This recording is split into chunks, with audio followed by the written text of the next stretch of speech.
اعوذ باللہ من الشیطان الرجیم بسم اللہ الرحمن الرحیم رب اشرح لی صدری ویسر لی امری واحلل عقدۃ من لسانی یفقہوا قولی۔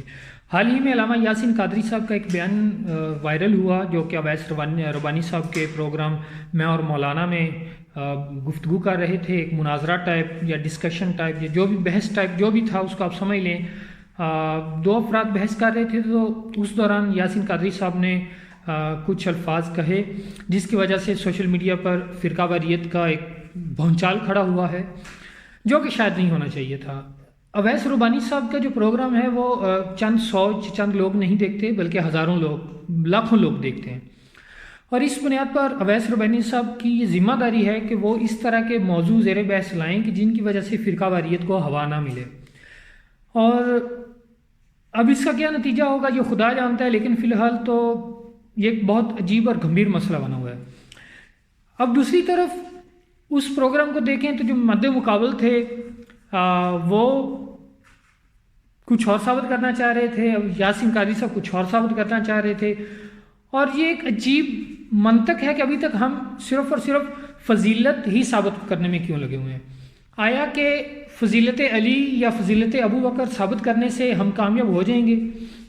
یہ وہ بنیادی چیزیں ہیں جو آپ کو اپنے ماں باپ سے منتقل ہوتی ہیں۔ اس کے بعد آپ کے جو عقائد ہیں وہ وہی رہتے ہیں جو آپ کو اپنے ماں باپ سے ملتے ہیں، اس کا پختہ سمجھ لیتے ہیں۔ 100 میں سے 2% لوگ ہوتے ہیں جو خود ریسرچ کرنا پسند کرتے ہیں، ورنہ باقی لوگ سب وہی مانتے ہیں جو ان کے والدین نے ان کو بتا دیا یا پھر ان کے محلے کے قاری صاحب نے بتا دیا۔ تو نہ تو قادری صاحب کی مخالفت کرنے سے جو حضرت ابو بکر کو افضل مانتے ہیں وہ علی کو افضل ماننا شروع کر دیں گے، یا ہم لوگ جو علی کو افضل مانتے ہیں وہ یاسین قادری صاحب کے کہنے پہ ابو بکر صاحب کو افضل ماننا شروع کر دیں گے۔ یہ ایک بڑا عجیب مسئلہ ہے۔ آیا کہ ہم نے کبھی اس چیز پر غور کیا کہ ہمارے ملک کو اس وقت ضرورت کیا ہے؟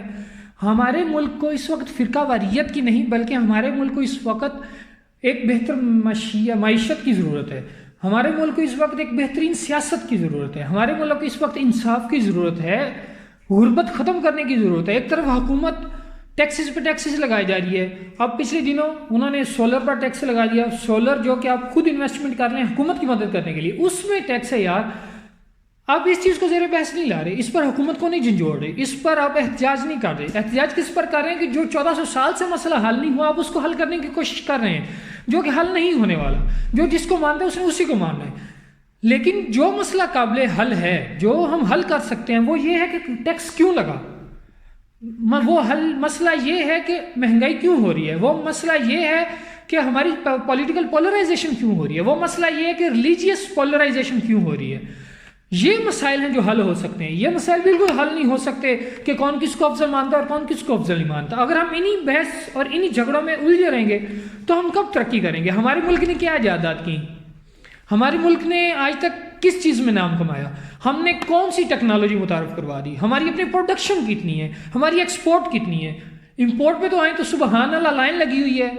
گندم جو کہ آپ کے اپنے گھر کی ہے وہ آپ امپورٹ کرنے پر مجبور ہیں، بھکاریوں کی طرح۔ آپ کے پاس اتنی قوت نہیں ہے کہ آپ اپنے گھر کی اگی ہوئی چیز کو ایکسپورٹ کر سکیں۔ کیا ہے آپ کے پاس؟ آپ الجھے ہوئے ہیں فرقہ واریت میں، کون افضل ہے کون۔ خدارا ملک کو اس وقت مزید آگ میں نہ جھنجھوڑیں، مزید آگ میں نہ دھکیلیں، کچھ ہوش کے ناخن لیں، ان چیزوں پر بحث کریں کہ جو حل ہونے کے۔ اب اخلاقیات پر بحث کریں، ابو بکر کی کیا اخلاقیات ہیں، عمر کی کیا اخلاقیات ہیں، عثمان کی کیا اخلاقیات ہیں، علی کی کیا اخلاقیات ہیں، سیدہ زہرا کی کیا اخلاقیات ہیں، اس پر بحث کریں، ان کا سیاسی نظام بتائیں۔ اگر علی عادل ہے تو اس نے کس طرح عدل سے حکومت کی؟ اگر آپ بہترین نظام سمجھتے ہیں، جس نظام کو آپ بہترین سمجھتے ہیں اس کی خصوصیات بیان کریں، آپ اس کا نظام متعارف کروائیں نا۔ یہ ایک عجیب بحث ہے کہ آپ اس طرف آ رہے ہیں کہ جو مزید 1400 سال سے جو ایک مسئلہ آ رہا ہے، یہ مسئلہ تو حضور کے بعد حل نہیں ہوا، جہاں پر اگر آپ دیکھیں تو جناب سلمان فارسی، جناب ابو ذر، جناب مقداد ایک طرف ہیں، ٹھیک ہے، جناب حضرت ابو بکر، حضرت عمر، حضرت عثمان ایک طرف ہیں، تو ہم کس کی مانیں؟ یہ بحث چھوڑیں، جو صحابی آپس میں ایک مسئلہ حل نہیں کر سکے ہم کس طرح حل کر لیں گے؟ اس وقت ہمیں جس چیز کی ضرورت ہے وہ ہے ہمیں ان مسائل کو زیر بحث لانا کہ جن کا ہم سلوشن دے سکتے ہیں۔ وہ ہمارے ملک کی بہتری ہے، مظلوم مسلمانوں کے لیے آواز کو بلند کرنا ہے۔ ان چیزوں پر ہمارا دھیان نہیں ہے، بس ہمارا دھیان ہے اس پر کہ جس پر دھیان دینا نہیں بنتا۔ خدارا اس چیز کو سمجھیں، اور بہرحال میں اب مزید کچھ نہیں کہہ سکتا، اور امید کرتا ہوں کہ اگر میری آواز یاسین قادری صاحب تک پہنچے یا اویس ربانی صاحب تک پہنچے یا وہ جو ذمہ داران ہیں ان تک پہنچے، تو وہ امید ہے کہ اس کے لیے کچھ نہ کچھ کام کریں گے، اور امید کرتا ہوں کہ ہم وہ موضوع زیر بحث لائیں گے کہ جو ہمارے لیے اور ہماری نسلوں کے لیے فائدہ مند ثابت ہوں گے اور امت مسلمہ کے لیے فائدہ مند ثابت ہوں گے۔ شکریہ۔